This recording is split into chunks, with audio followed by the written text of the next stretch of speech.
Hi, I'm Shane with etrailer.com. Today we're going to be taking a look at, I'm going to walk you through the installation on the Super Spring Sumo Springs on our 2014 Toyota Tacoma. These are designed to work with your factory leaf springs to enhance your vehicle suspension when you're loaded, in turn making your ride more comfortable. This is what our springs are going to look like when they're installed. One thing you'll notice, this is going to be our factory jounce stop. You'll notice from here to the frame rail the gap.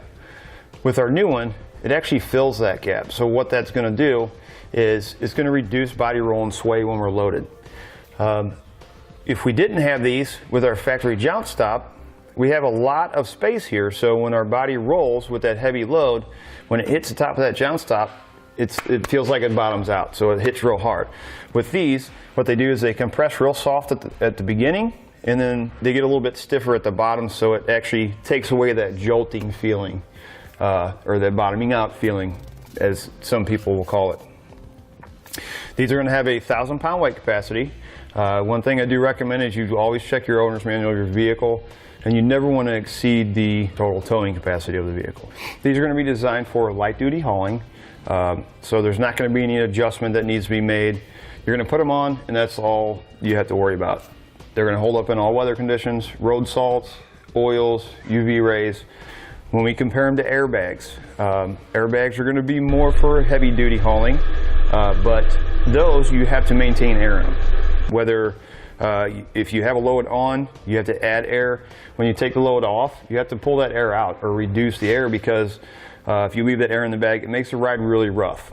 These are going to be constructed of a microcellular urethane, so they're going to be really soft. So you can see how I push it here. When you compare it to the factory jounce stop, which is this one, it's really hard piece of rubber. So if you can see it in your mind, when that bottoms out and hits that hard piece of rubber, it's going to jolt you a little bit, where this is a much softer compression with the load on it. Before we begin our installation, we're going to take a few measurements to get our factory ride height. What we're going to do is we're going to measure from right down the center of our wheel, from the ground to this edge right here. We're going to do that on the front and the back.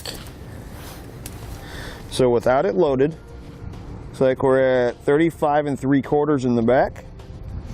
Let's take a measurement of the front. Looks like we're right at 34. Now let's add some weight and see what it does to our vehicle. Now that we've added about 1,500 pounds to the back of the vehicle, let's go ahead and take another measurement and see how much it changed. We're at about 32.5. Our factory ride height was actually 35 3/4, which is here. So we actually dropped that much. Now let's take a measurement of the front and see what it did.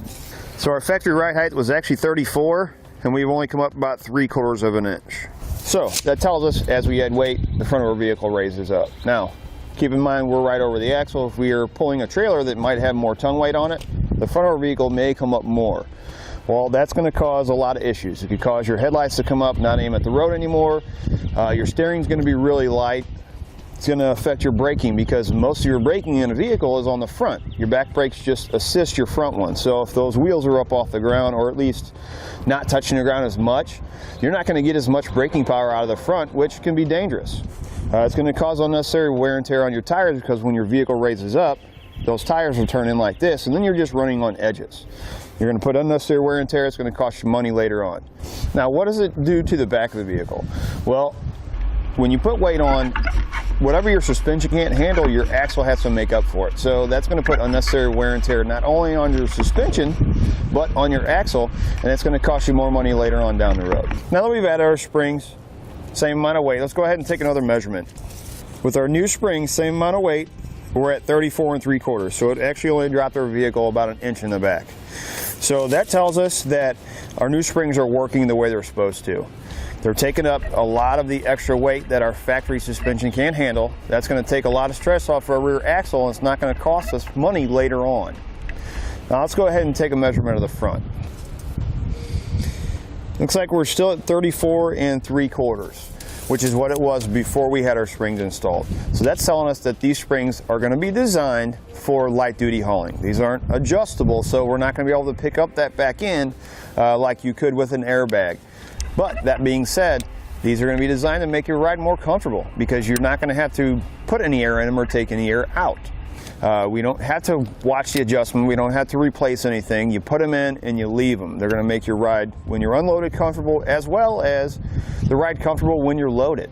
Now that we've gone over some of the features, let's show you how to get it installed. First thing you're going to do is remove your spare tire. It's going to make it a little bit easier to for your installation.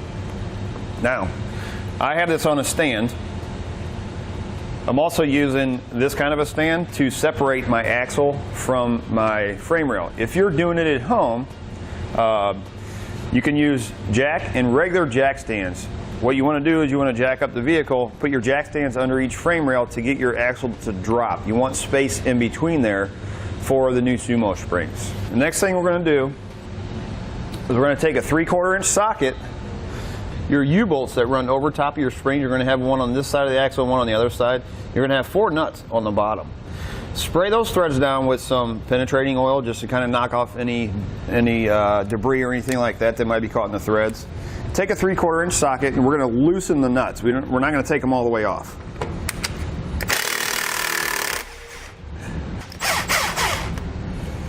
Like that. So get you enough space in there where you can lift these up. You're going to remove your factory jounce stop. We'll take our new one. We're going to set it in place. We just want to lift our U-bolts up over top the brackets like that. Then we just retighten the nuts for our lower bracket here. So when we tighten these back down, what I like to do is rather than tighten just one side, because we don't want that plate to go sideways, I'm going to tighten one here a little bit, and then I'm going to come over and do this one, and then I'm going to crisscross. So we'll give this one a couple turns. We can see threads.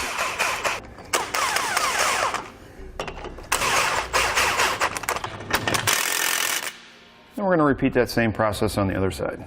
Again, I'm Shane with etrailer.com. I hope this video has helped you, whether you're still deciding on a rear suspension enhancement setup on your 2014 Toyota Tacoma.